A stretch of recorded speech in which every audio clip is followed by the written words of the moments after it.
Patty, if you can just keep entering people in, because I'll end up, that's perfect.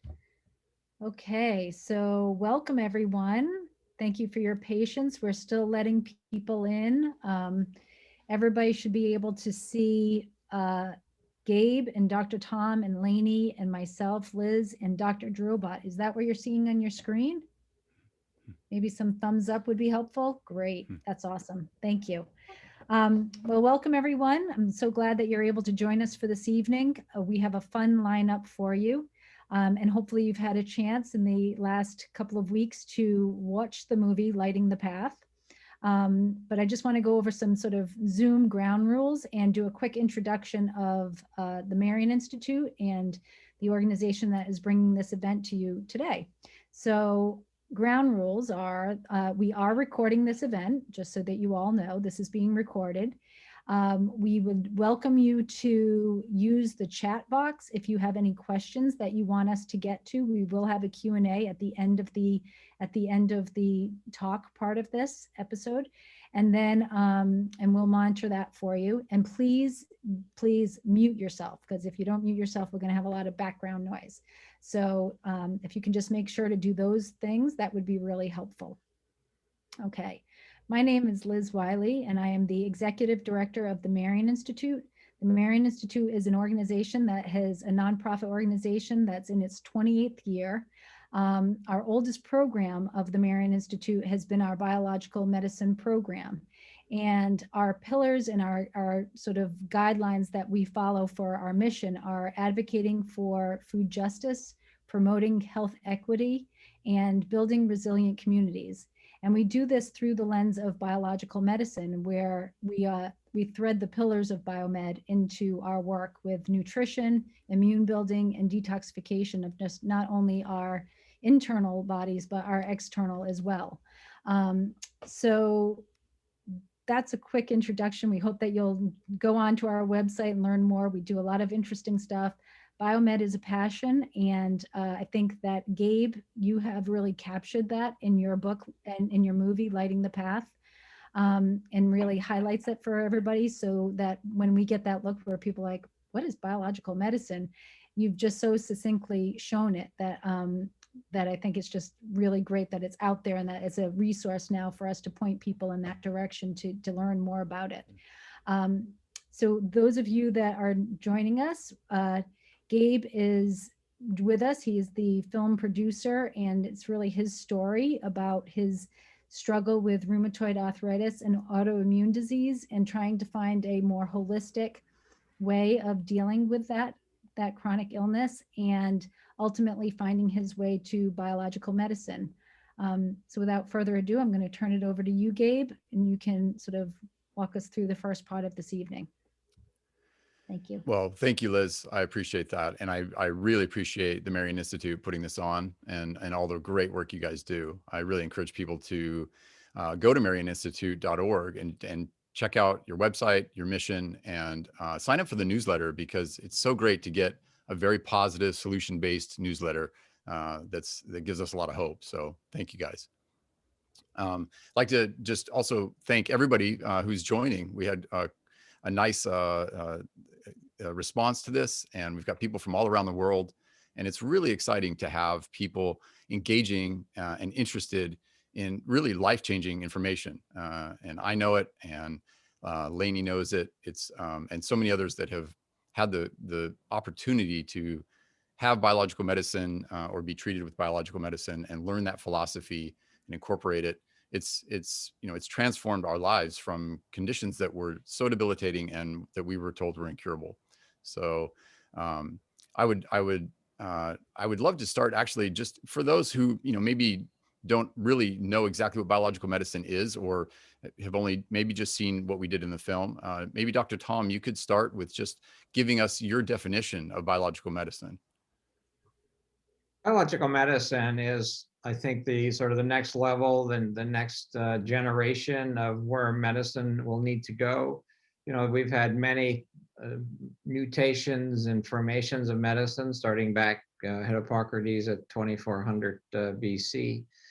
I think the thing that separates biological medicine from either functional medicine or integrated medicine or even naturopathic medicine or conventional allopathic medicine is the fact that while many forms of medicine talk about treating the physical body as well as the spirit and the mind and the emotions, biological medicine truly follows the principles of true biology, and on all levels. Biology from the aspect of using specific types of tools that are, I would say, more energetically based than just sort of a physical based model.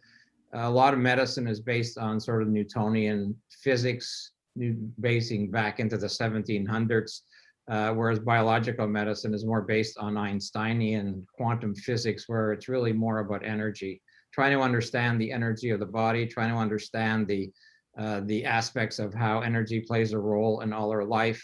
We're surrounded by it by EMFs with Wi-Fi and cell phones and computers, et cetera, et cetera. And the fact is, how does that play an impact on every aspect of our individual life? So, I like to think that as biological practitioner, we take into account everything that all these other forms of medicine have done, but we take it to the next level, which is truly in the incorporation of true energetic therapies, in addition to standard therapies of nutritional supplementation and hands-on work, whether it be sort of chiropractic or manipulation. So we do hands-on stuff. And our focus is not to really treat diseases. Our focus is really, and not to treat symptoms either. Our focus is really to try and understand why an individual has those specific presentation.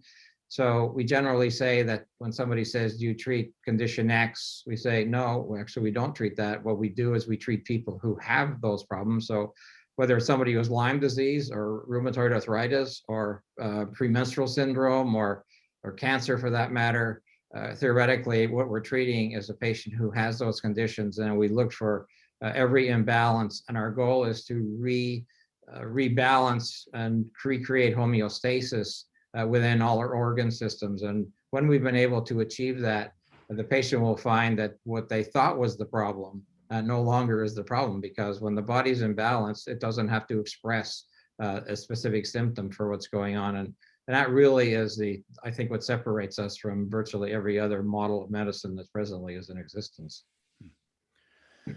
Yeah, I'm in agreement. And of course, while biological medicine does a great job of treating chronic illness by treating the person individually, it also optimizes all the systems of the body. You guys are very dedicated to being able, with really advanced diagnostics, look at each system in the body, find the imbalances, and then increase, as Dr. Drobot often says, the performance of each system.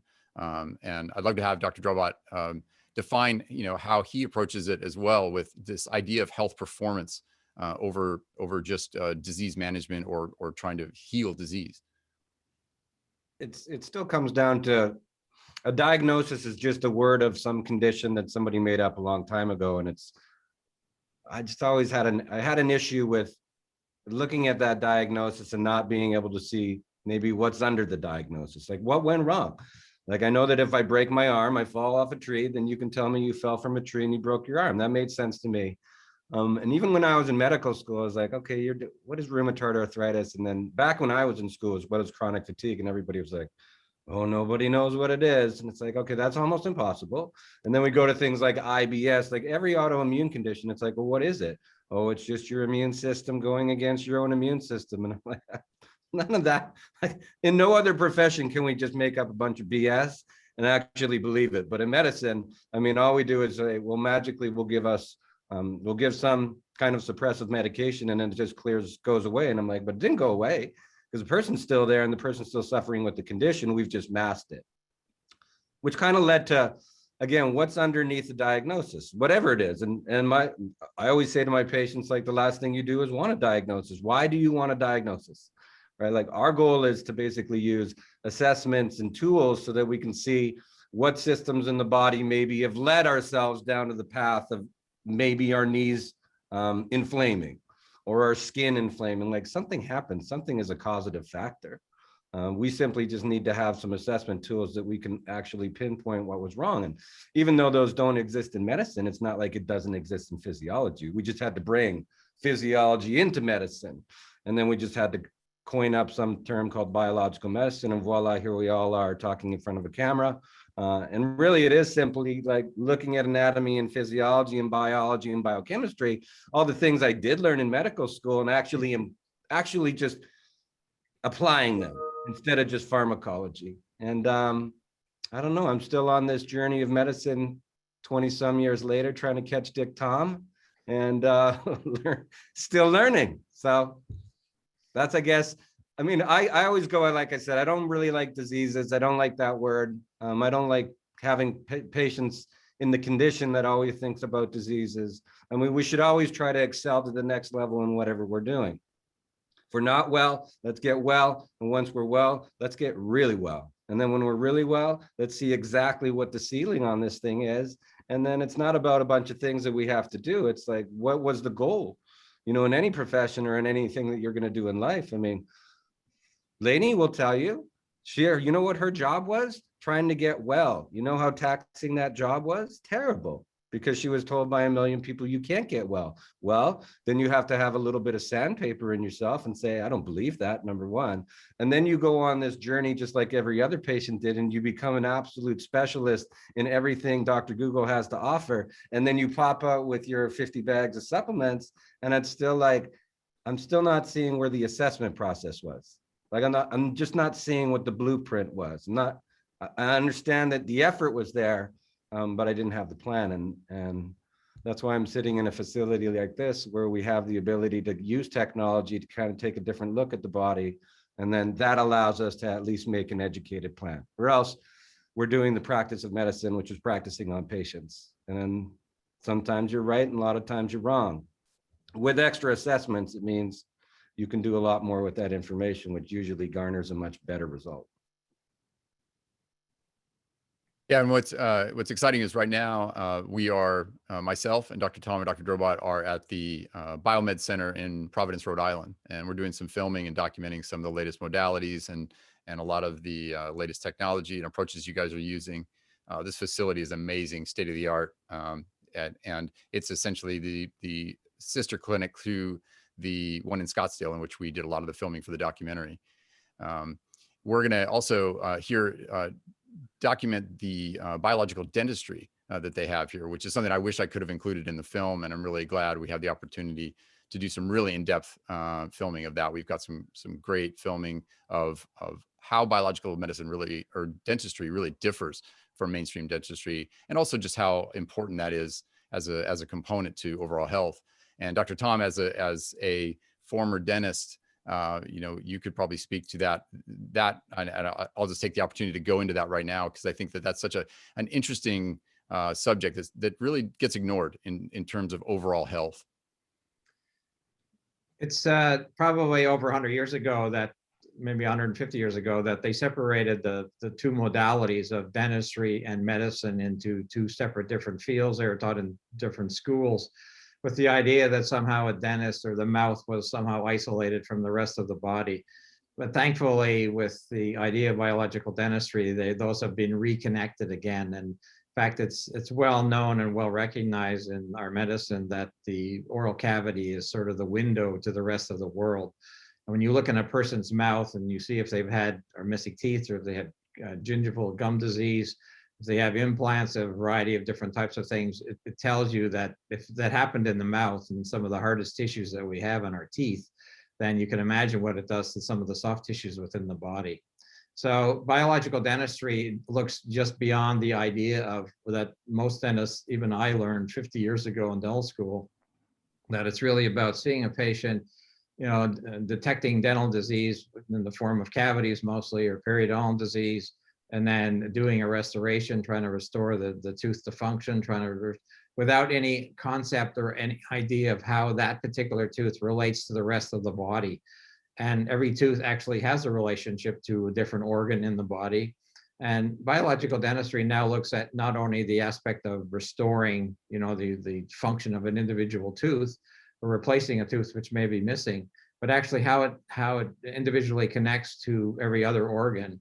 And most importantly, we now have to look so much at the compatibility of the different tissues, the different restoration materials that have been used, because many times, you know, people will have sensitivities, hay fever, allergies, let's say, not realizing that some of the dental materials that are in their mouth may be contributing to their allergies and other types of health problems. So biological dentistry has a look at everything. It's not just a function of the dentist looking in your mouth and detecting certain, cavities or missing teeth or whatever, but it's saying we need to find biocompatible materials to that individual. If teeth are presently missing when they're seen, it's like if we're going to do an implant now, which is relatively common, relatively speaking, what material is being used? And we know that ceramic materials are much superior to the metal, the titanium that have been used and are still commonly used in medicine. So, the advantage of being in the BioMed Center here in Providence is the fact that we have, within the clinic is a biological dentistry suite. And when somebody goes to the dentist, they can actually then, walk a few steps down the hall and get treatments that are supportive, whether they're doing some type of dental surgery, or perhaps they've had an implant, or perhaps they're having safely having mercury filling removed. We can do supportive treatments on the spot, and the patient doesn't have to go somewhere else, and we can totally support their healing. We also have the ability, assessment-wise, with the tools we have to help the dentist determine when's the right time to be able to actually perform the dentistry. Many times dentistry is done on patients that it's really not the right time. Just like surgery is often done on people that at the wrong time, meaning that their ability to heal is significantly impaired. Or perhaps the patient has, particularly anxiety about dentistry, and we have tools here without using, say, a sedation or a general anesthetic to basically calm them, to calm the nervous system down. And anything we can do to heal the patient, support that, will facilitate their healing after any form of a dental procedure. So biological dentistry is not simply a function of a fancy name and doing some fancy tests. State of the art in this particular clinic, probably the most state of the art of any clinic in this country, that basically will support people. And when people go to a biological dentist, they'll find that it's a very, very different experience than when they go to their typical conventional dentist. Yeah, this is really such just an all-encompassing approach that you guys have. And I really feel like you're redefining what medicine should be. And you guys are examples, incredible examples of really what doctors should be now. I think genuinely interested in the underlying causes of our issues, and optimizing us in every way possible. Lainey and I were on a journey, trying a lot of things. We were both pretty seasoned patients who had tried a lot of alternative therapies and had steps forward and steps back, in our journey. And, but I have her to thank very much for finding biological medicine and finding the American Center for Biological Medicine in Scottsdale, because you were, like I said in the film, once I met you and your husband Grant at a rheumatoid arthritis support group, and you were on the journey of not even really knowing exactly what you had.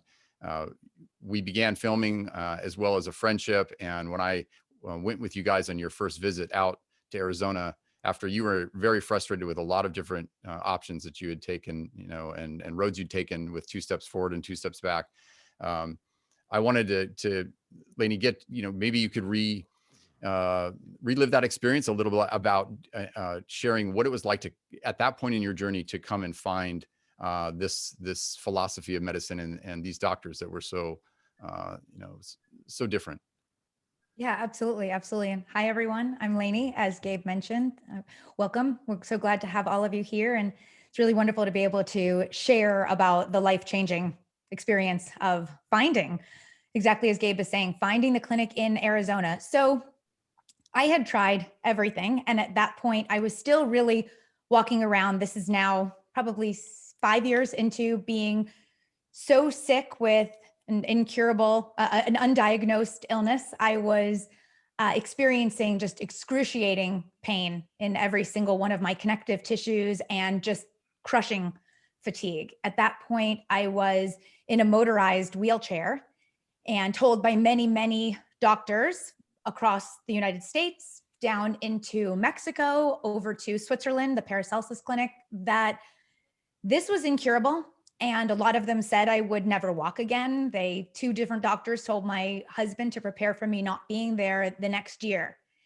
And I got a phone call.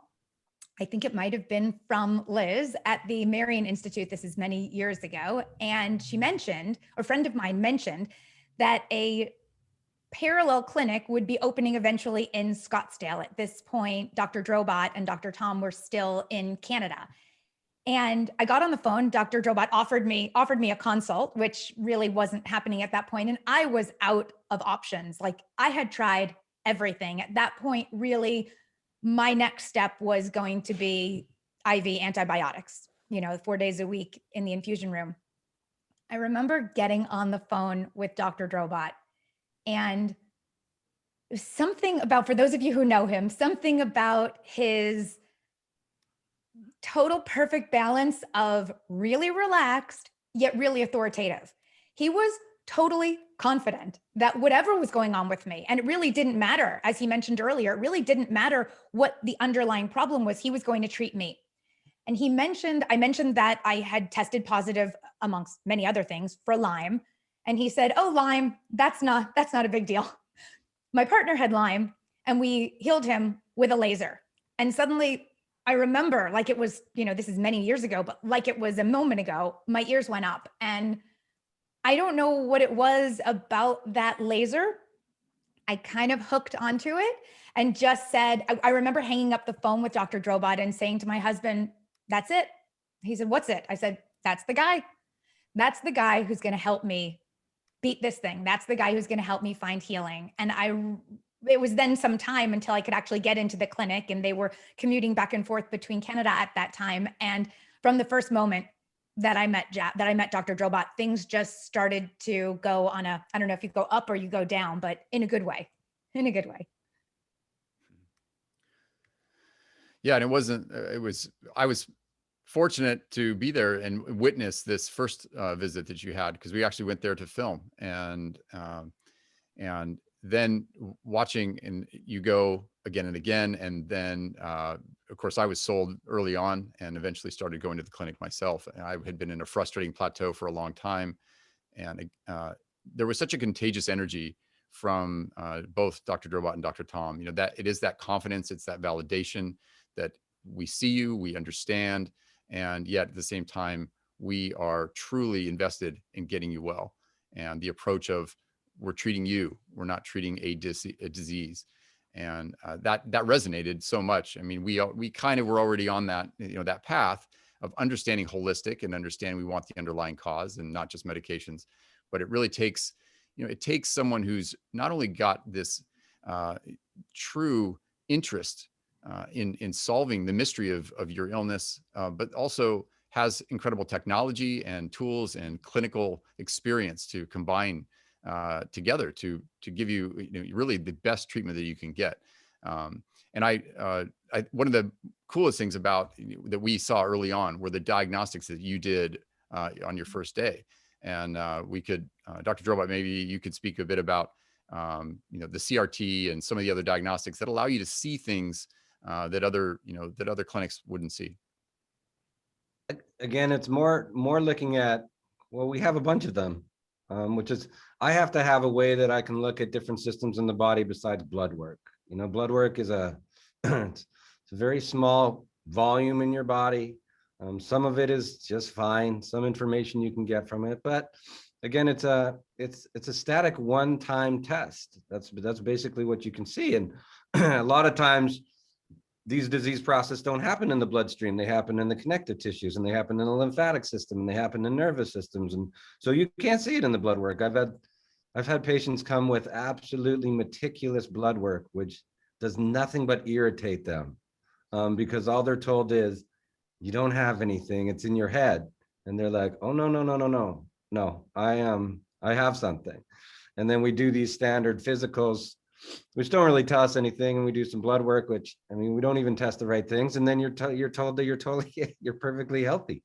Which again, I won't believe it until you at least use some other tests. So thermograms, like, well, how do we test the lymphatic system? But how do we look at that? It's a pretty important system. How are we going to see that? So we have to use full body thermographies, and how do we test the nervous system? We have to use heart rate variabilities. You know, like how do we test these other systems? Because I know that if I go to my mechanic, I mean, he hooks my car up to a bunch of different things and he gives me all kinds of ways to spend my money. I mean, but at least I believe it. You know, he shows me the tread in my tires and then there's this much left in my battery. And I'm like, yeah. And I give you a piece of blood work, a 1-page thing, and somehow that's going to determine something. So the more that, you know, wearables are coming on the market, the more technology, the more ways you have to look at something, the more ways you have to treat it. If you have nothing to treat and the blood work looks good, you don't really do anything with it. And it's, I always add more information, most of the time because I'm curious. I mean, oftentimes the patients, some of them are overwhelmed, and I've never really talked a patient to being well, as you two can probably tell, don't have the best attention span. I like to have a lot of action that's happening all the time. So I like to have data, and the patient likes to have data. Because the more ways you can show the patient that you can go and do this, right? This is on low oil here. You have to do this, and then it's still your choice if you want to do it. You know, I'm not going to talk you in or out of any therapy. I'm going to say, you happy with that number? You happy with your wheelchair? I'm okay with it. But the more important thing is, what are we going to do to get from here to here? And it's some workable plan. And you have to have things like thermograms, you have to have heart rate variabilities, you have to test these things that you may have never heard of before, but that doesn't mean they don't exist in physiology. And I think having real-time testing with EEGs and neurofeedback, I mean, there's just so many examples of things that I could say. And I have a lot of doctors as patients, and they kind of look at me like, what the hell are you? Like, where did you get all this stuff? And I said, oh, no, this isn't new. This is 20 years old. I actually put on a backpack and went to Germany, to Berlin when it was Berlin, and I went and talked to the guy that made this. This is not innovative. This is very old stuff. You just don't use it. And I think when I don't know how I would do it without it. You know, like I wouldn't be interested in doing medicine without having the most amount of tools and to do the most amount of assessments. Like I wouldn't want to. I look and see some of my practitioners, it's like you just talk to these people for an hour and a half and you think that you get some information out, which I still think is interesting, but it's like, you don't really have there's nothing in your brain that said, maybe there's something that I would want to see that's a little bit more than talk therapy. And that's still the way we do medicine. We slap a stethoscope on, chit chat for about 5 minutes, write a script, see what happens.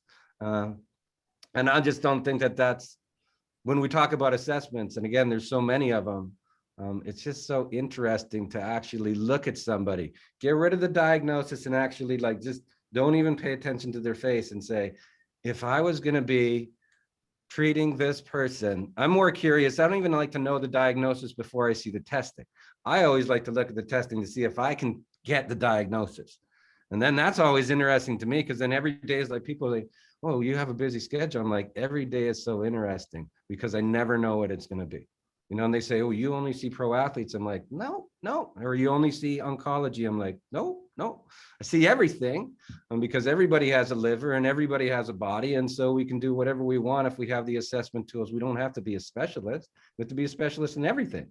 And in order to do that, we have to use technology to at least give us some head starts into the process.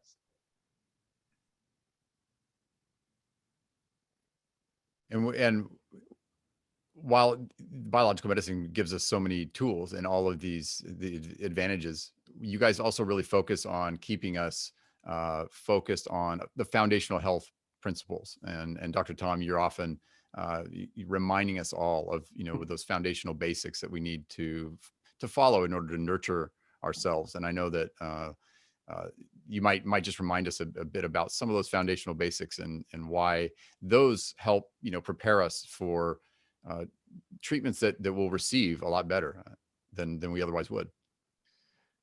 The simple aspects of healing, no matter how far back we go in history, always is based on what are the basic needs that every human on this, all 7.5 billion of us on this planet need to do on an everyday basis to have any type of normal function.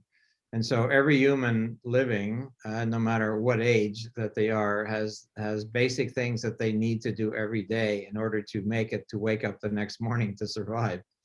And one of them is they need to sleep. If you deprive somebody of sleep for any length of time, it's not very compatible with living.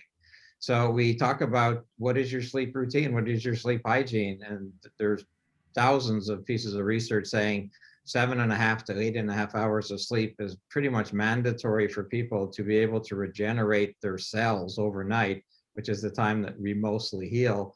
People will think, oh, I can get by on 4 hours and then drink a pot of coffee. Well, you really can't. I mean, you can fool yourself thinking that you can do that. So sleep is an essential. Something else that people need to do every day is you need to drink water. Our bodies are generally from 55 to 60% water. If it's a baby, it's like 80% water. And so coffee to me doesn't count, fruit juice doesn't count, sodas don't count, alcohol doesn't count. It's like really pure water, pure clean water. And everybody on the planet needs it. And it's the greatest commodity that needs to be on the planet. We need to also be able to move our bodies. Exercise is a word that has come in with, I'll say, with the fitness industry. I actually haven't used the word exercise with patients for a very long time, because many people would associate it with the gym. And people who have chronic ailment, no matter what it is, as soon as you say gym, they sort of, they bristle with the aspect, I'm not going to go to the gym, I can't get there, etc. I said, it's not going to the gym, it's just simply moving your body, because it's one of the best ways to move your lymphatic system, as Dr. Drobot just mentioned.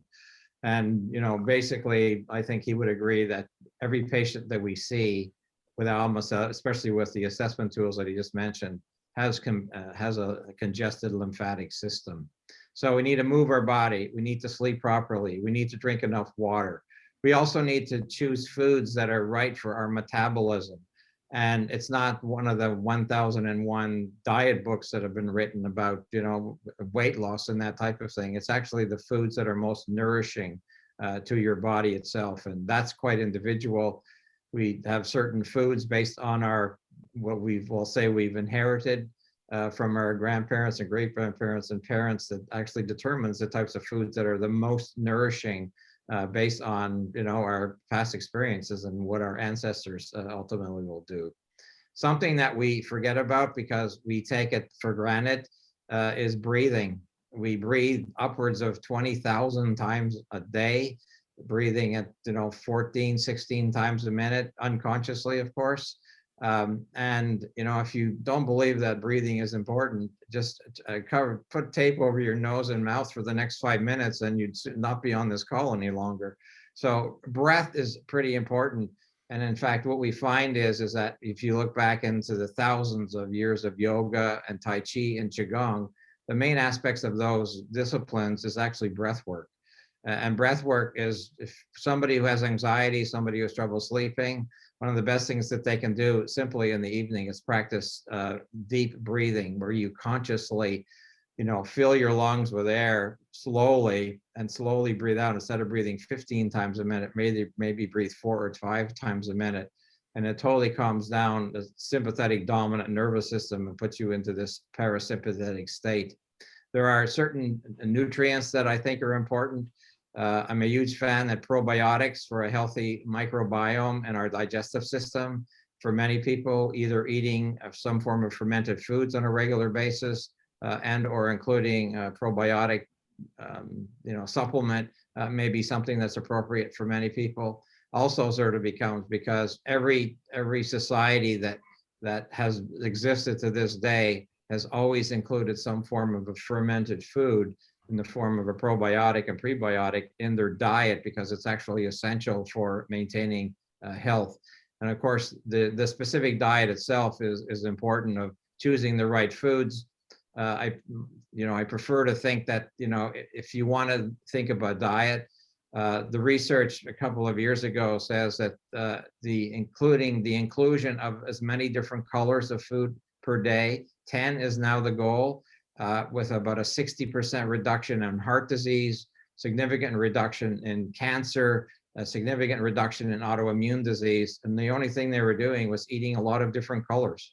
So if we breathe consciously, if we sleep with consciousness, if we drink water on a regular basis, something, believe it or not, that's when I have patients do these things, and every society has done this, is what do you do for fun every day? And we live in a society where people don't actually, and it's the most difficult question that people often have to say. When you say, what do you do for fun? They pause and they don't know what to say because they don't know what they do. They say, I have no time to have fun. I'm taking my kids to ballet or hockey or football or soccer, or, I'm going to the grocery store, I'm going to work, or I got to read emails. And said, where's the fun in that? That's not fun. That's survival. And so we try and get out of the survival mode of what it is we need to do. So if we look at just those basic components of what I call the basic treatment guidelines, it's my belief that 50% of most people's challenges, if they truly concentrate on what we call natural laws, which everybody on the planet needs to do, that by itself, it gets incorporated into every treatment regime and every plan and becomes part of people's life. People say it takes a lot of time. Well, no, not really. You breathe right now. You drink water, hopefully. You have to eat some food. I hope you go to bed at some point, and I hope you're doing something for fun. So we've added no extra time to what you're already doing. So this is something easily done at home. It's free. Doesn't cost anything to do these things because we have to do them every day on any level. So from that aspect, they add a tremendous amount to the support of what we do from biological medicine perspective. Yeah, absolutely. And of course, so many of those things relate to the health of the nervous system, and then the nervous system calming down and getting into a place where we can actually receive treatment and heal. Lainey, I know we both learned a lot about the nervous system because both Dr. Thom and Dr. Drobot focus so much on that and how important that is for healing. I was curious to have you describe your experience of learning about the nervous system and how you went about treating your own. Okay, so we have this test. We were just talking about the HRV system, the heart rate variability, and my layman's understanding is that the greater variability you have in your heart rate, the better. So if you're kind of, we can all kind of say flatlining is no good, right? When we're talking about the heart, we don't want it like that. So, but there's not just up and down. I understand that, and correct me if I'm wrong, somebody, but there's also a measure of how different the different beats are going and how different those rhythms are going. And I was in an accident early in my younger years, and it just set things off in my nervous system in a way that my sympathetic system, if you think about the gas pedal and the brake pedal, so my foot is always on the gas pedal. So we've got, right? So we've got this, and if you can think about the parasympathetic nervous system, rest, digest, ease, being on the brake. So we've got this machine at the clinic in Scottsdale that measures HRV, and I just call it the triangles because you're meant to have the ideal, I suppose, I don't know, because I'm quite far from the ideal, but the ideal is 2 equal or equal-ish triangles. So your sympathetic nervous system is measuring this kind of a triangle, and your parasympathetic nervous system parallel is measuring like this. But my sympathetic nervous system has historically been to the tippy top. So as high as the triangle will go. So like Mount Everest of HRVs, right? or of measurements. So the triangle is to the tippy top. And most of the time, my parasympathetic nervous system will come back with a little line. It's not even high enough to measure. It's just a line. And I see some of you nodding. So perhaps you've had your little line too. So that's a big thing for me. And something that we're always working on is the stress on my nervous system. And I am recently, almost a year into wearing this. Dr. Drobot was mentioning wearables. This is an Aura ring, and it is a taskmaster. It is measuring all the time. It's measuring my HRV and the amount of movement that I do and how I'm sleeping. And it's never happy. She's never satisfied. So, but it's a good measure for me to know when I think we all know when we get stressed, like the regular kind of stress. You're on a call with a client and suddenly your heart is pounding in your chest. You're feeling stressed, or you're laying in bed at night or wake up in the middle of the night and you're feeling that stress. You're going over in your mind, whether it's about your regular life or about your illness.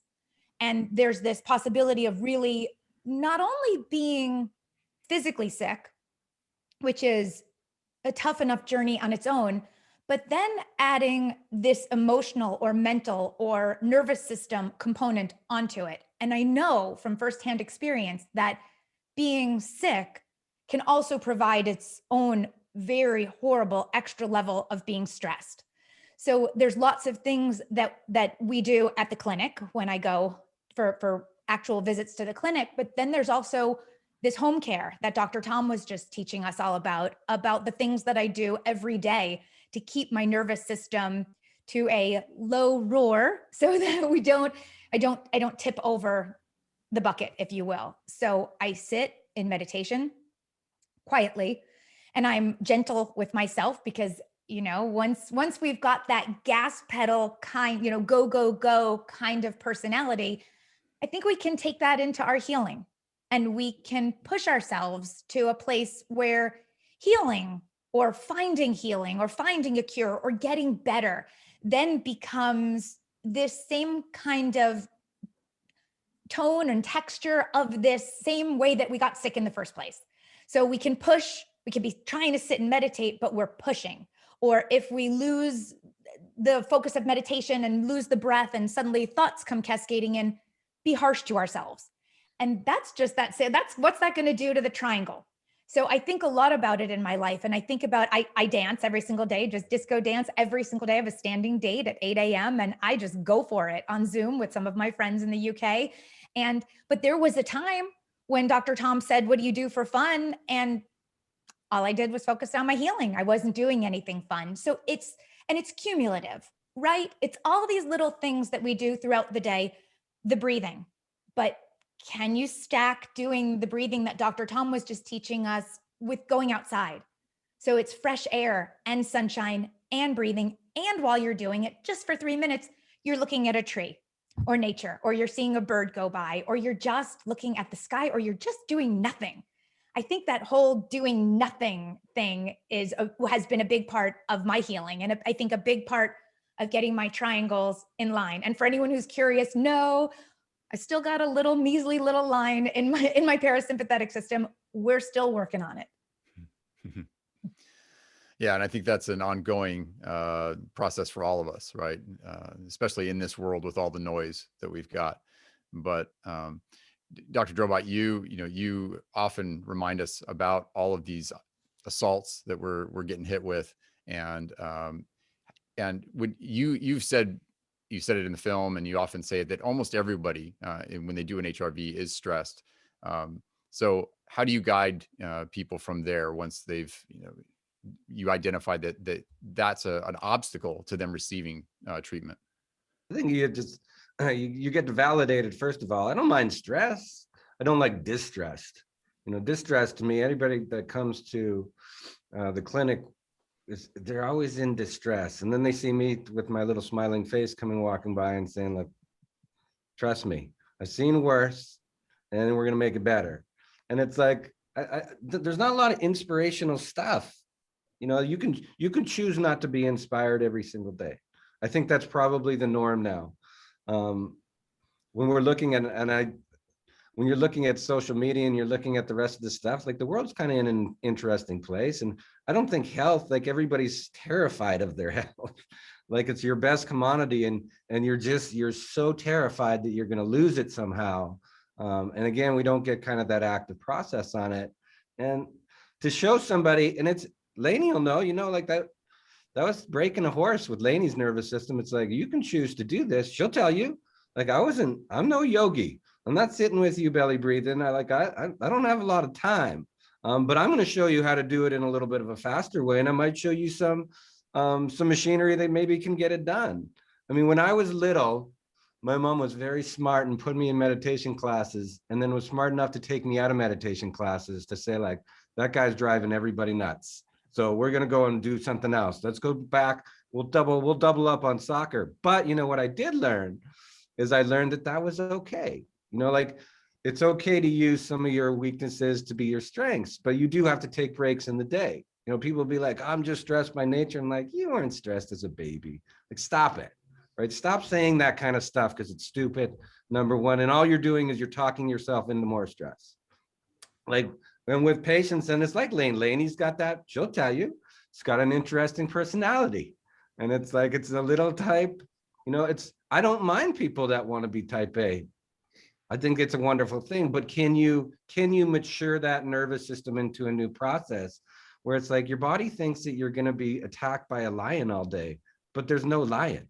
Like, you're allowed to be busy from here up, but you're not really supposed to be guarded and flinching all day. You cannot heal.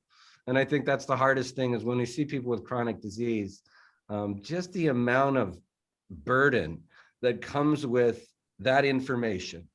And then immediately, again, everybody goes onto the computer and it's just doom and gloom. And so then they take that burden on. And then they bring all this stuff in a package with a nice bow on it. And they say, check out what happened to me. And I'm like, you happened to you, right? You're a part of this problem, in the sense that confusion leads to desperation, which oftentimes in medicine leads to apathy. And it's just like, I still think the best doctors in the world are veterinarians. I would have loved to become one, but on my first day even, I went there and I put like 3 dogs to sleep, and I said, no, God, that's probably not, I'm never going to want to get used to this. But their patients are usually pretty happy. And then they actually don't talk to their patients. They use some clinical information and they use some assessments, and they don't tell you like, hey, why don't you just stop feeding your dog Ritz crackers and maybe it's going to get better. Like, they're very simple things. And I remember learning that and looking at it and saying, like Dr. Thom said, you just kind of put a dog, you put some water down, let him run around a little bit, feed him some good food, and magically they improve. But sometimes, again, that nervous system is a problem, and it's just, that's learned responses. And you can change learned responses by learning new responses. I just don't think you have to have mentors in order to do that. And most of communication, if we're going to say 80% of communication, is nonverbal. So I'm walking around and everybody's like this. And then because we're pack animals, we're immediately going to go like this. And you have to guard against your environment, because if the pack's doing it, you have to do it. And there's not enough footloose and fancy free grandpas walking around just giving you a hug saying, it's okay. Like, what you're worried about? That's not even going to be close to something we're going to talk about in 30 years. Move on, right? Go to a baseball game. Stop whining. Like, and I think that was always one of those things where I was like, wow. I mean, if we just had doctors that were like, I'm going to help you regardless. I'm at least not going to hurt you, but I'm going to hear you, because that's part of the therapy, right? I got to listen to you. And then I'm just going to tell you, don't worry. And we told every patient, I'm like, you don't worry. I'll worry about this. You don't worry about this because you don't understand it, right? I call my plumber. You know what he says? Don't worry about it. Get out of here. I know you're zero handy. So all you're doing is causing me a problem. You go away, you come back. And then my wife's like, yeah, I don't want you to touch any of this stuff, but this guy's coming in and he fixes it. And you know what? I didn't stress a single bit about it. And some of the patients, a lot of the patients, when we're talking about chronic disease, I mean, it's a thick conversation. It's heavy. And I'm like, do you really think that you can get well? Because if you don't think you can get well, I don't want to push you on that path. I'm going to show you can. And again, documentaries, thank you for doing it. Because a lot of people are like, oh, it never exists. It's like, it's a unicorn. I'm like, no, not really a unicorn, because it can exist. You're going to have to do the work. I'm not going to do the work for you, but I'm going to show you what work you need to do. And it's not an accumulation of the person that gets well is not the person that does the most things in a day. Right? Because I've seen those people. My sickest patients are the patients that do the most things in a day. I'm like, wow. You can't even relax without taking your alkalized water with your 50,000 supplements. Like, you don't even know what your day is. I don't want to do your day. Like, if that's what being well is, like, that's not attractive at all. And it's getting people into that position where they can finally just breathe. Like, hey, I think I'm going to be okay. Even if you don't believe it, you're like, I think I'm going to be better next week than I was this week, because at least I have some information and I have a plan. And, like, there are a lot of sunny days out there. And again, different in my profession, right? Because I get to come in and I may have a conversation with somebody that doesn't have a lot of time left, right? And that happens, right? There's people that don't have a lot of time left. And we have some of the greatest conversations ever, because those are the people that, like, don't BS me. Those are the grandpas that you talk to that say, yeah, I'm not really worried about this thing anymore. My family is, but let's get those suckers out of the room. So me and you can have a real talk about some football. And then I'll tell you something I always ask them. I'm like, what was important in life? And they never say like, getting sick. Like I never hear that in those final stages. They're like, you know what was important in life? Me having fun and spending time with my family. To me, that's what I always hear. And it's like, well, you just wish you had more time. But with chronic disease, it doesn't end really quick. So then we're kind of left in like these chat groups of people just comparing who does the most stuff and who's the most miserable that day. And it's like, wow, why don't we just smile and just pretend? Because you can pretend it's really bad, or you can pretend like it can get pretty good. And it doesn't matter because your body's going to follow what your brain says. If your brain says there's danger, it doesn't matter how relaxed you think it is. You told it it's danger, there's danger. There's nothing really life-threatening about chronic disease. I know people hate when I say that. It's going to go on for a while, right? It's not happening this afternoon. We're not dying. So like, let's step back from it so that we can actually look at the process. And as you said, we look at the assessments, we gather a process and we get a plan. And then they really feel like we can do some positive things here. Half of Lainey's problem was I had to get her to not do things. Know how hard that is? Know how difficult that is when somebody thinks that they're somehow tied. They've gotten 5% better because they've done 50 million things. And I say, check that crap out. We're not doing that anymore. And then I try to protect you from yourself. You know how hard that is to talk as a doctor, to talk you away from trying to treat yourself. It's like, I'm treating you. You and Dr. Google aren't treating you. In fact, you are messing me up. So I need you to just put that away. And Lainey will tell you, it's a practice. Like, wasn't me giving her a bunch of stuff to do. It's saying, you know what? You are in my way. And so I'm going to take you away and tell you what to do. And she was a great patient that said, can I do this now? And I'd say, no, we cannot do this now. And she'll say, when? Now she always said, I'm going to ask you these questions again. When am I coming back? When can I do this? And I'll say, not right now. I say, you can do this when you can move that triangle. Okay. And it's just like, I just have to know. And it's like, you don't really have to know. You just have to know that I know. And then you have to forget about it so that we can go. And half of the reason she's sitting there today with Grant, just having fun in Hawaii while I'm sitting here in Providence, is because she was able to step back from it and say, I'm allowed to smile. That's okay, right? I'm in a wheelchair. I'm allowed to smile. I'm going to get out of my wheelchair. And I'm actually going to work my way out of this by doing a little bit less than what I am now. Because when I saw them, I was like, you guys are crazy. You guys are crazier than me hanging up your IV bag in your toilet. Like, what are we doing here? And it's like, I'm always amazed because I think those people put in a lot of work and money and time. And I always just have a hard time because you come back down to the question, which I've meandered along, which is like stress. And it's like, that seems so stressful. Like, and again, I don't have a good story on why I got into medicine. A lot of people do. Like they say I have Crohn's disease or rheumatoid arthritis, and I was wrong by the medical community. Like, I don't really have that. I was just interested in it. And I'm interested to treat people because people do interesting things to themselves, but they're always malleable, which means you can choose at any time to change the situation, anytime you want to. Sometimes, unfortunately, me doing this, that is not enough to do it. I got to show you a piece of paper with a couple triangles on it. And for whatever reason, humans follow pieces of paper more than they follow words. And you know what they even follow? What we're doing right now. They love to see things on computer screens. That really seems to get them motivated. I just have to show them some of their physiology on a computer screen and they're like, that's it. This guy knows the answer. And it's like, yeah, now can you relax? And the patients that get better the quickest are the ones that can step away from themselves, relax, put a smile on their face, as bad as that sounds, and say, I think I'm gonna be okay. And it's like, that's human nature, because nobody in medicine is telling you you're gonna be okay. And so we remember when lawyers and doctors were the noble professions, and now everybody hates lawyers and doctors, but there was a time. And so that's kind of ingrained into us that those authorities have this information and they talk downhill to you and they say, not once, but how many times did you get told that you're not going to get better? How many times? Who said that you're going to get better? Nobody. You know, and it's hard because your family's like, I don't think you're going to get better. Now you were on crutches, then you're in a wheelchair. Like I don't think I'm going to see you next Christmas. And you internalize all this stress and you start to put it into a nervous system that runs these programs over and over.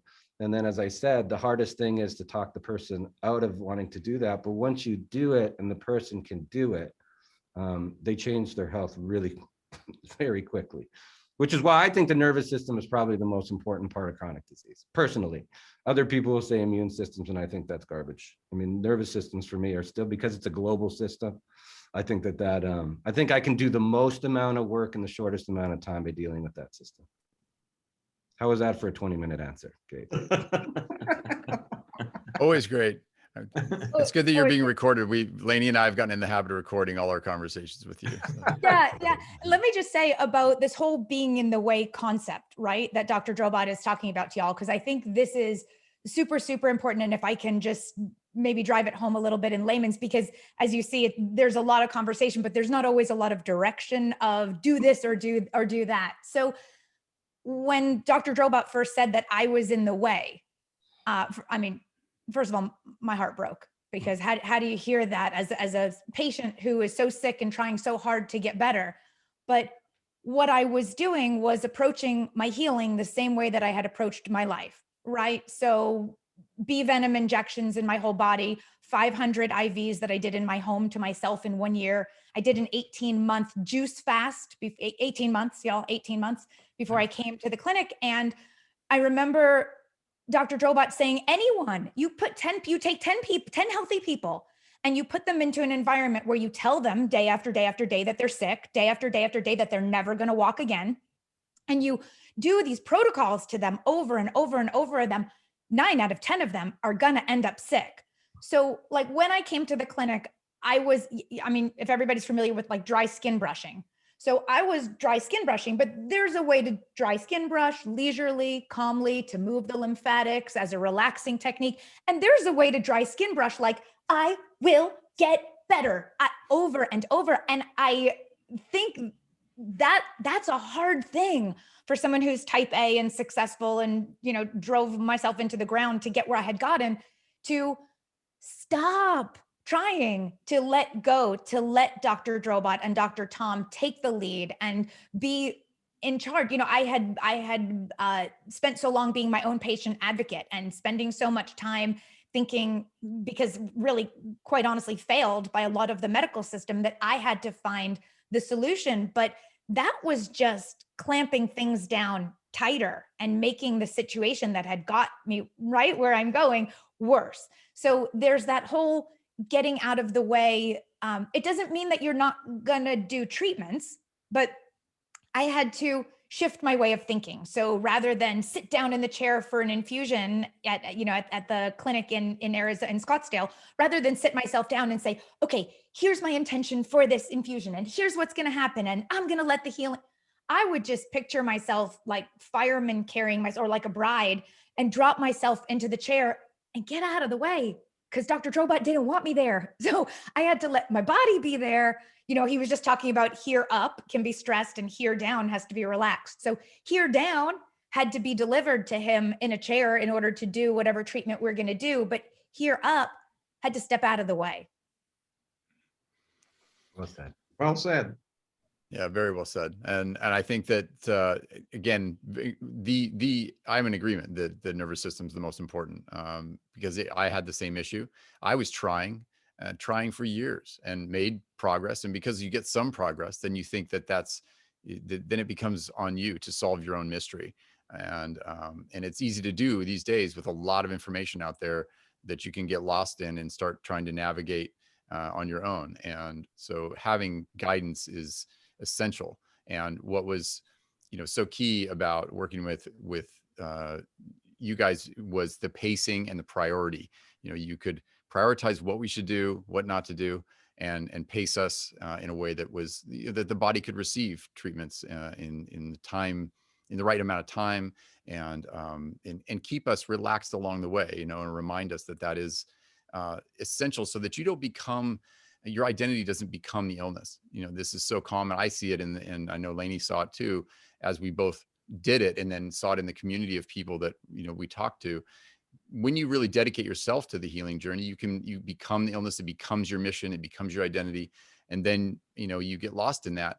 And when you do have free time, sometimes you don't just take that time to play the guitar or go outside, as Lainey said, and put your bare feet in the grass and breathe. You think, oh, I've got free time. I'm going to go get on a computer or read another book or try to solve my own issue. And so we're very empowered. We have a lot of foundational basics that we can all do. And as Dr.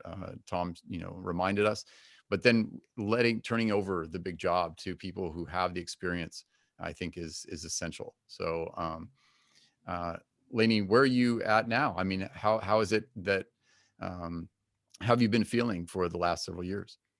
Yeah, I feel great. Well, years is a long stretch, but let's just say maybe the last 4 or 5 years, I've been feeling great.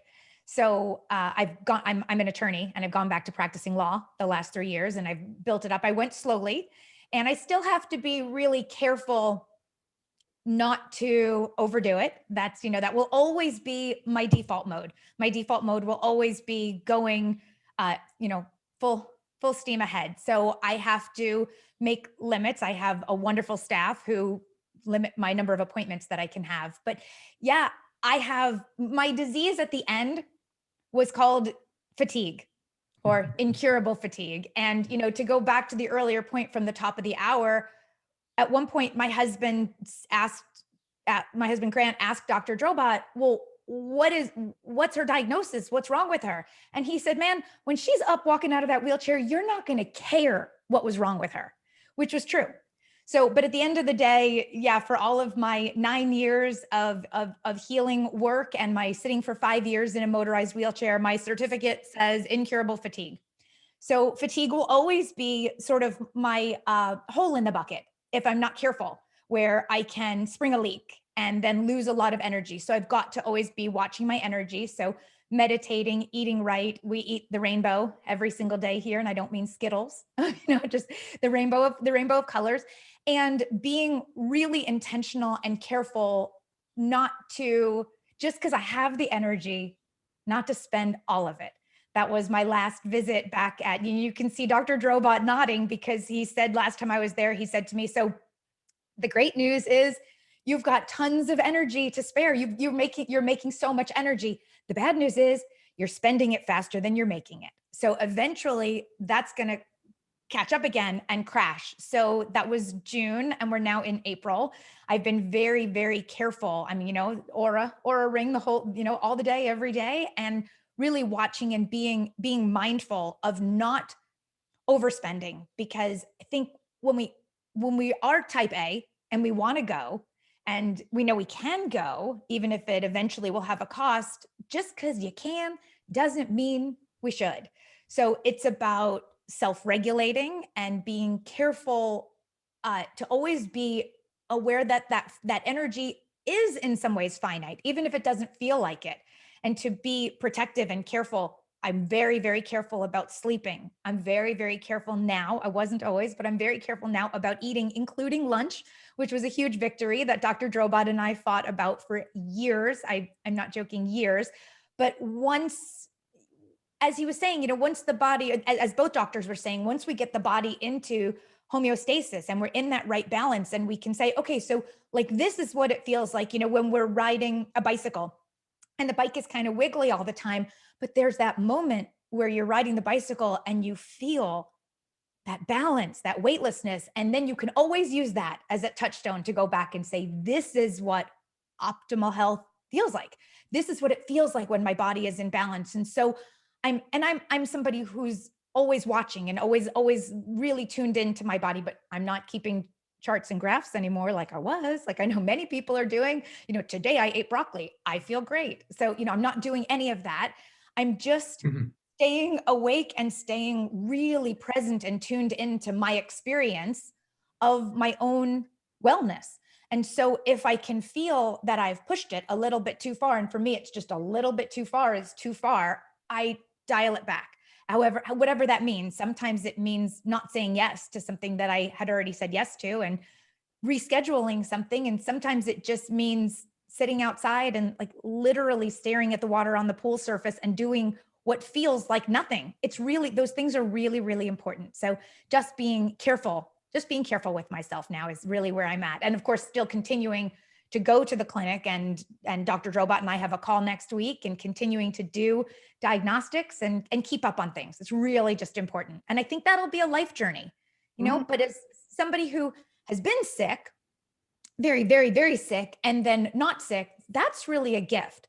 So for anybody who's on the call who is sick, just know that what's waiting on the other side of that is, what, from my perspective, is when you become well again, you're never going to let yourself slide into that place again. So for me, being sick in my late 30s and a lot of my 40s, that's a gift, because when I reach, you know, heaven's willing, but when I reach 70, 80, I won't do a lot of those things. That's like those first chronic pains and, you know, normal aches and pains that we all get. I think those of us who have been on this journey, like myself and Gabe, who know what it is like to be on the one side of the mountain and then what it's like to be on the other side, there's this real awareness and dedication never to go back, but to be careful, not to overdo, not wanting to go back. So being easy all the time, always in balance.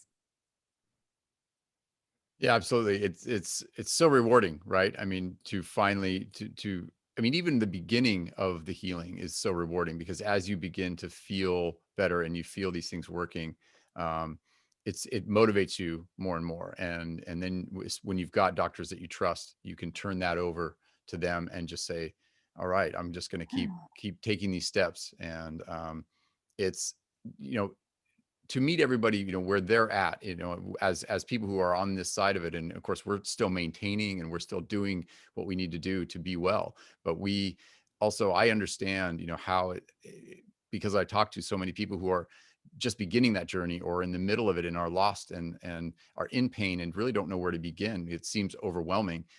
All the more reason to just think about this as a time to nurture yourself and to really start loving yourself enough to invest in your own health, in just the basics, and then finding a doctor that believes in you, you know, that validates your experience and gives you that hope, that contagious energy, that belief that you're going to be all right, you know, but let them guide you, you know, in a way that that takes that burden away, because the stress really is a lot. And then as you progress, you know, it doesn't have to take so many years. I mean, a lot of times chronic illness can, but I'd like to think that with so much available, I mean, I know Lainey and I would have loved at 14 to have, you know, this kind of information available, these kind of doctors available. It would have completely changed my life, and I'm okay with where I'm at. I've learned, it's been my, you know, my badge that I've earned along the way, and that's my life. And I'm glad to be here and be able to share that. But I don't recommend it. You know, I don't recommend you go that route if you don't have to.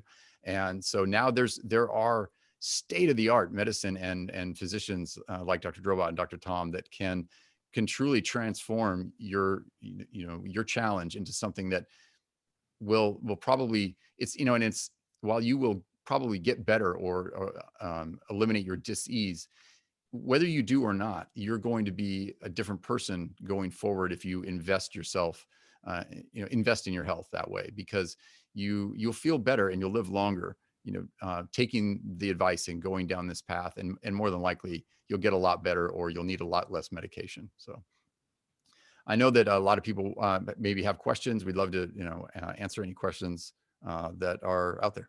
Yeah, I'm monitoring the chat and they're starting to roll in. So I want to give us enough time to answer some of these questions. So I'm going to put this one out to you, Dr. Thom. What does a really low HRV indicate? 14 to 18. I'm not sure what their reference is as far as the number is concerned, but a low HRV basically means, as Lainey said earlier, it becomes more like a flat line, which means your nervous system is not very capable of responding to stress efficiently and effectively.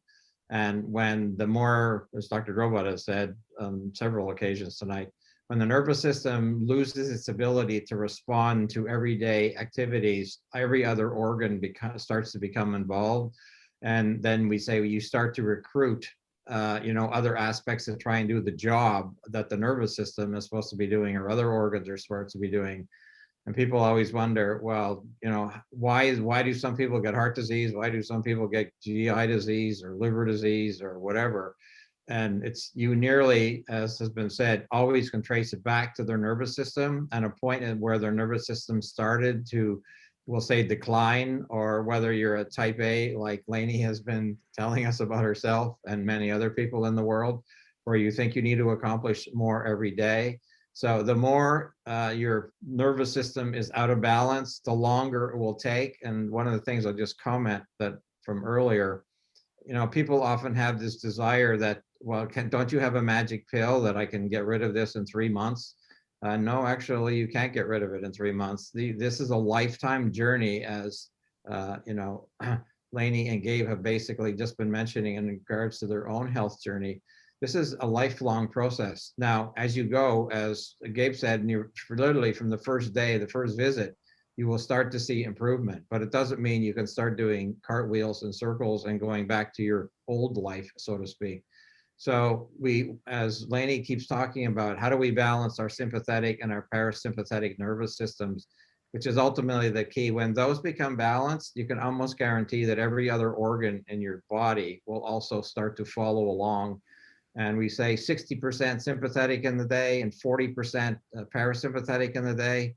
40% is your 3 meal days, your 3 meal times, and your sleep time. The rest of the day, you're more or less in a bit of a flight and fright aspect. So you do not want a flat, low HRV. Perfect. I've had several, this is another question. I've had several people recommend medical medium and celery juice for my sudden hair loss and all chronic disease. What do you think? You want to take it, Jeff? Well, I'm stuck with the celery juice. Yeah, I'll take that. I mean, if they're not saying put Big Macs in a blender and slurp them down. So, I mean, there's always, I think that it's always funny because, and I don't mean to be disrespectful to anybody, but the number of, and I'll call them fads because they're movements, right? The number of things that I've heard that come around the way, and they're here today, gone tomorrow. And it's like, I don't think there's anything wrong with it. But how much can be right about it? Like, that's what we're basing our stuff. And again, it's always interesting because like, we just are hinging chronic disease on celery juice. Like, that's where we're at. Like, that's where we're kind of at in the world, to tell you the truth. It's like, we just got to get crazy now. Like, well, nothing makes any sense to me anymore when we're slurping down. I can't even get celery at Whole Foods in Scottsdale because it's bought out for like, because there's a bunch of people making a bunch of celery juice, I guess. And again, I don't think there's anything necessarily wrong with it. But that's what we're hitching our wagons to, which is interesting, right? Like, I always just think, are we having a grown-up conversation, or like, am I talking to my kids right now? Are they telling me some kind of a fable? Like, and that's, and I hear so many of them, and I like the medical medium, but I think that's, again, I think anything that gives people hope and is at least some kind of building blocks for your body can't be bad. But sometimes simple is too good to be true. And I don't think it's a bad practice, but what happened to like just drinking some water too? Like, why does it always have to be weird? Like, what does alternative health have to be weird all the time? Like, and again, it's the questions like that. And you know how many times I get asked that in a day? Like, enough times that there was a very successful, like, celery has made a big comeback. That and kale are the two like comeback kids of the planet, because everybody's eating kale, nobody likes it, and drinking celery juice, and they don't like that either. But they're doing it, and it still comes down to like, but why are you doing it? And like, what are you doing that you like? Like, I'm not hearing, like, I like to get up every day and go to work and put a smile on my face. And some of these other practices are just things that I do. I'm not interested in filling up my day with a whole bunch of stuff that, like, my wife already looks at me sideways, like, what are we doing now? And it's like, okay, I don't think I have enough space to put that in there. So might help, can't hurt. How about I put it in that category for you?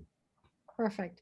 We have a lot of questions coming in about the BioMed Center, about what you treat and what you don't treat. So both the center in Arizona and here in Providence, Rhode Island. Do you treat mold? And do you treat histamine intolerances?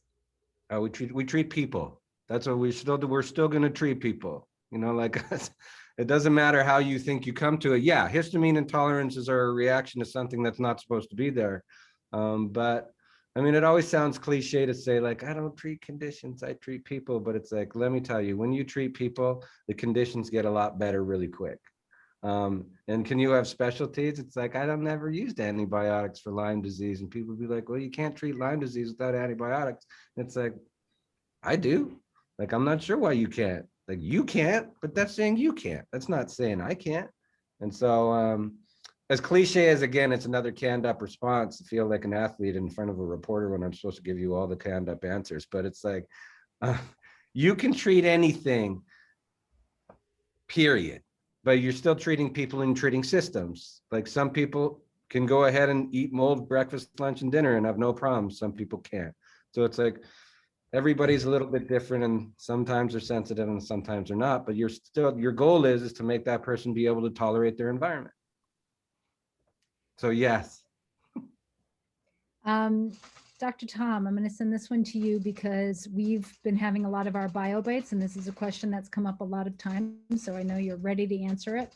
It's, what are your thoughts about vaccines in general? We're told it's to protect us, but aren't we disregarding our innate immune intelligence? And any thoughts on long COVID? Oh, thank you for giving me the celery juice question, Liz. That was nice of you. You go ahead with this. So, vaccines have been around since 1796, when the first vaccine was done for smallpox by Jenner.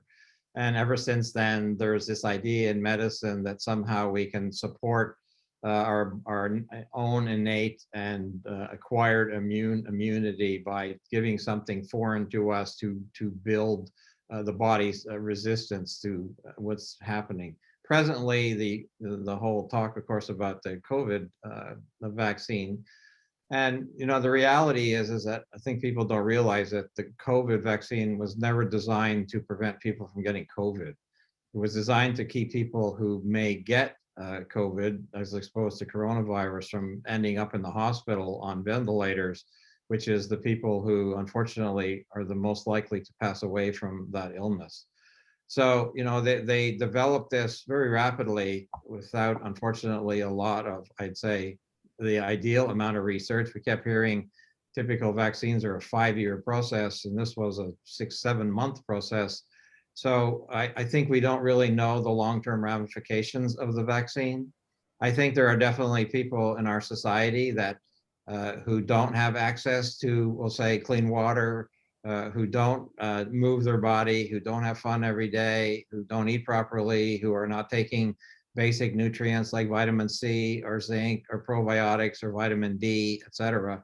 So my experience has been for many of my patients who are doing those types of things and are not necessarily at a high risk. They're not living in assisted living, perhaps. They have more control over their home environment. The vaccine may not be any more successful than what they're doing on an everyday basis. Now, on the other hand, there are definitely people who don't have that luxury, healthcare workers who are constantly being exposed to people on an everyday basis, 10, 15 different types, 20 people who in fact have the actual virus and are potentially, we know this is easily spread through aerosols, through vapor and that type of thing. They may be on the side of being more beneficial for, to receive that.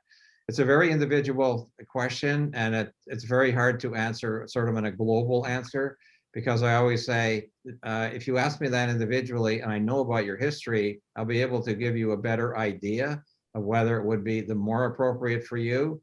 Some patients, it's definitely not appropriate. Patients who already have a history of hypersensitivity, who have trouble, they'll tell you that, if they take a multivitamin, they have a problem. And if somebody says something like that, I said, you're probably not going to fare very well with taking the vaccine. So let's support your body as best we can in all the other ways, including the things that we've been talking about at sunshine and fun and getting outside and walking on the grass and drinking water and getting to sleep, etc. That may be what you best would, service as far as the vaccine is concerned. So it's a challenging question. There are many people we know who successfully have done the vaccines, thankfully.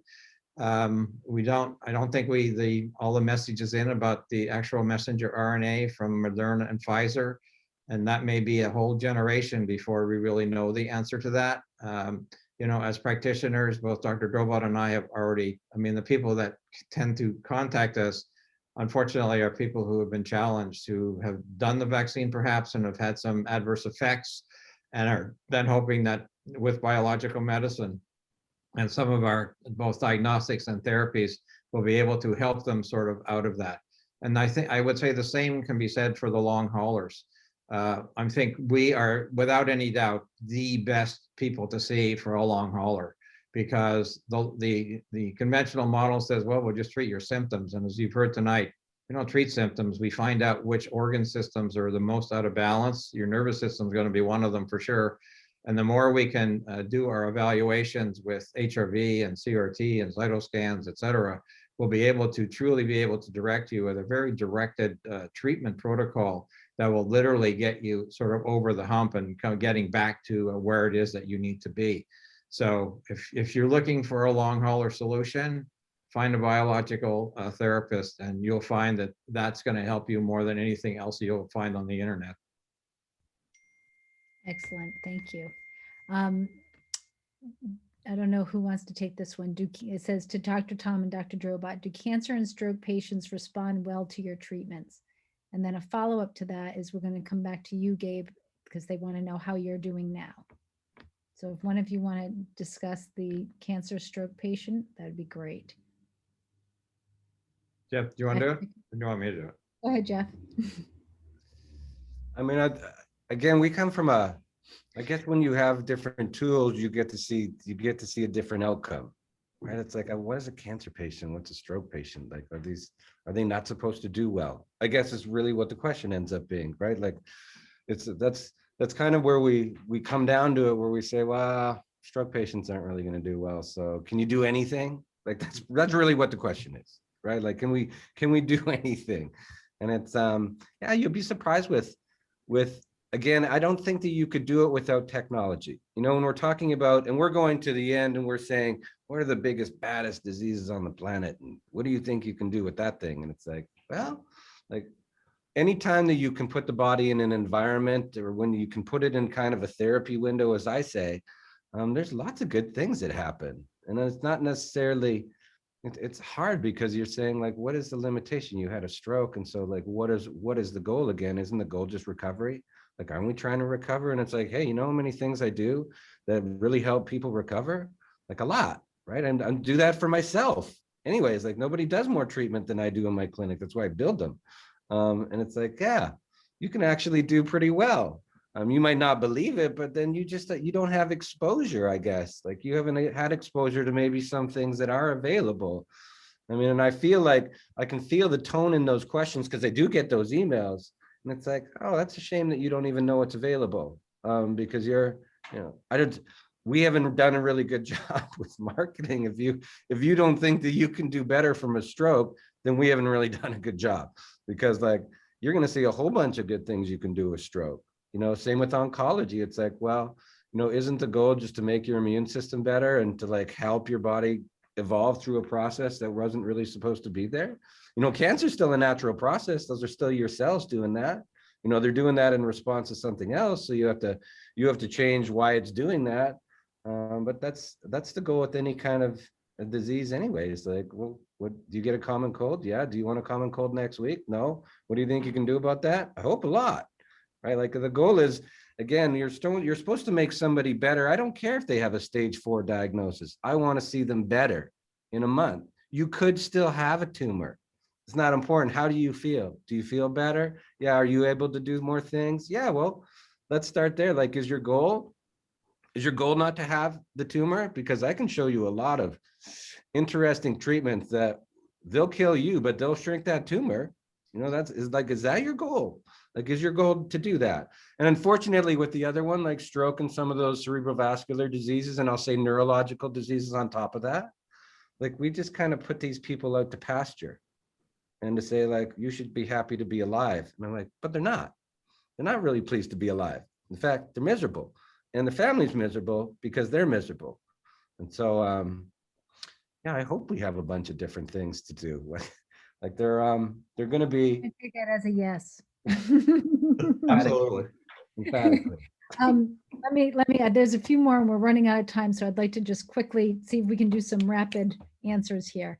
Gabe, can you please give an update because that's been asked on your health? Oh, I was muting so that I don't hear Drobot shouting down the hall. So You're just down the hall from me, Gabe. yeah, I'm great. Thank you for asking. And you know, as if you saw the film, I did break my plateau that I was in for many years, particularly with swelling, just chronic swelling in both knees. I had had some early success, you know, years prior where I managed to get the pain mostly out of other joints, you know, wrists, fingers, shoulders, elbows. But it really haunted me in my knees for many years.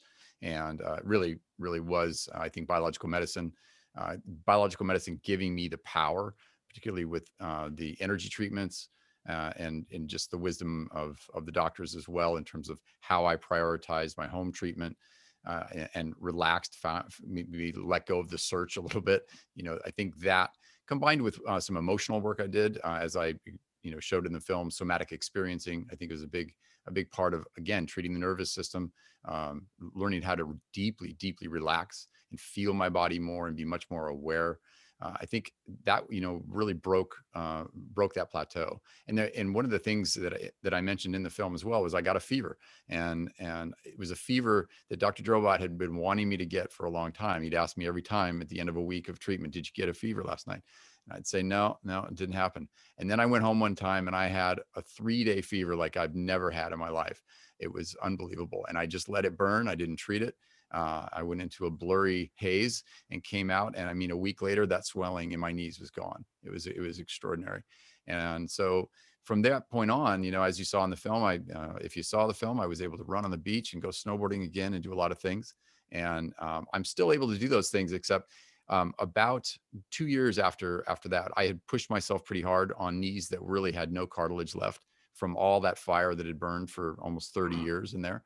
And so I had enough damage in one knee that it started, you know, making it difficult. There actually wasn't a whole lot of pain. It just structurally wasn't functioning the way I needed it to. So I actually went and got a knee replacement a few months ago. It was a tough decision. It took me almost a year to finally come to that, you know, and allow myself you know, to be treated that way. But I'm glad I did it. I'm back functioning very well, and yeah, just grateful to be where I'm at. You know, having one knee replacement after over 30 years of rheumatoid arthritis and thriving the way I am, I mean, I'm in a really good place. we love hearing that. Thank you. Next questions are a couple of questions about Lyme disease. So Dr. Thom, I'm going to go to you on this. Does UVB ozone help treat Lyme? And then any other advice that you have for chronic Lyme disease? Well, as Dr. Drobot made a mention, you know, we have a different thought about Lyme, and Lyme isn't really your problem. It's just the name of a diagnosis. It's due to a spirochete, and I can guarantee you, since we're in the Northeast, there's probably tens of thousands of people over the next few months that are going to get a Lyme tick. In fact, I just had an email today of her 8-year-old. They just found a Lyme tick. So what should they do about it? So, you know, why do tens of thousands of people get a Lyme bite, even if it's truly, you know, one of the appropriate ticks to cause Lyme disease, but they don't have any symptoms? It's not the tick or the Lyme that's the problem. It's how your body responds to something that's foreign to it, called you know, spirochete, that gets into your system. So our goal isn't to say, oh, we have to eliminate, attack the spirochete with every means possible. In the case of an acute aspect, would ozone help? Absolutely. Ozone is very antimicrobial against virtually anything, whether it's mold or viruses or spirochetes or bacteria. It's one of the most important treatments we do for many patients, and whether it's Lyme or cancer or you know, chronic coronavirus, et cetera, those types of things can prove to be helpful. But I think the fallacy is thinking that that's the solution. The solution is balancing all your organ systems, nervous system, immune system, lymphatic system, digestive system, rheumatological system, endocrine system, et cetera, et cetera. That's the key to the success of managing, I prefer to say managing Lyme. And when the body is in balance, as we both said previously, you won't have what's called chronic Lyme disease anymore. Beautiful. Thank you. I'm going to try to answer some questions myself here. Vivian's asking, when people experience multiple chemical sensitivities and toxicity, come to the BioMed Center in Providence. Can you recommend healthy places to stay and get healthy meals? Vivian, I think when you make a consult at the BioMed Center, they will connect you with where to stay, and they have a long list of healthy meals and places that you can go. Do you have a strategy or approach to chronic histamine issues, or do you consider them part of the immune system and electrical system? Correct. Sounds like you've kind of answered that. I think we've done that. Okay. We will be recording. We recorded this and we will be sending it out. I'm just trying to quickly go through to make sure we're not missing anything. And the last one was just, the film is fantastic, informative, insightful, and really touching. You honored the gentleman who started the journey with you, and he would have loved seeing you running. So, and that was such a good part. We are right at the 8:30 hour, so I'm going to respect everybody's time. I thank you all so much, Dr. Thom and Dr. Drobot. We always appreciate having you on with us. Lainey, it was wonderful to have you join us. And Gabe, we've been aiming to do this for over a year, so thank you for making this happen and doing this with us tonight. It's been wonderful. Like we said, we will be sending the recording out in a follow-up email to everybody. And you can join us if you're interested in more of these. We do this every month. We do a BioBites, usually with Dr. Thom or Dr. Drobot or somebody else from the BioMed Center and other practitioners that we work with.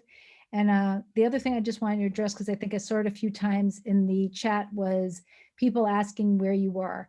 And although we adore you too very much, we do have at the Marion Institute a BioMed network provider list. So people that are actually looking for this type of care and looking for a provider that is in their area, you can contact us at the BioMed Center in the Marion Institute, and we can hook you up with people in your area that have this type of training. So another thing and I think my teammate is posting some of that stuff on there right now. So thank you all so much. Any final words, Gabe? Oh, just incredible gratitude to everybody who tuned in, to the doctors who've, helped change our lives, to Lainey and her husband, Grant, whose friendship has just meant everything to me. And, the people you meet along the way, even in adversity, it can become extraordinary benefits. So I'm just grateful to all of you and to be part of this. Thank you. Thank you all, and have a wonderful night. We'll Thank see you, soon everyone. next time. Thank you. Bye. Bye-bye.